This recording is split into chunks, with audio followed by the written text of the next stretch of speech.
a hamburger. That's what you wanted. You said a hamburger.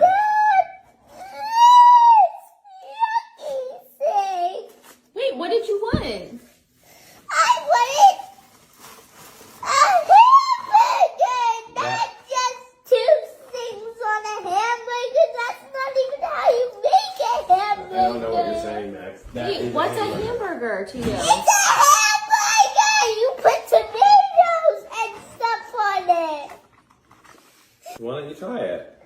You No, want? I don't like Here. a Then hamburger. try a chicken nugget. No. Il a pété un câble pour rien, faut qu'il arrête ses caprices. Non mais là, il est en train de faire tout ça pour rien, non? Probablement que toi aussi, t'aurais pensé à une de ces phrases, non? Je vais te dire un truc qui va certainement te déranger. Ton enfant n'est pas en train de te provoquer, ton enfant n'est pas en train de te manipuler.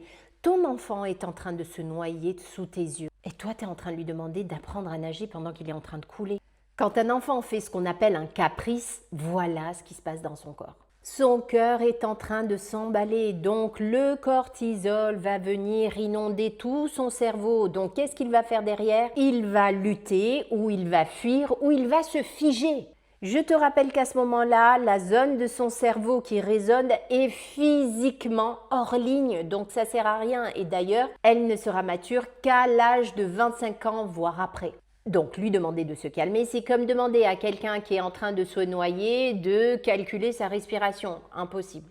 Et là, quand tu vas lui dire « arrête de faire ça, arrête ça tout de suite, sois sage », son cerveau, là, il va juste enregistrer un truc qui est hyper puissant.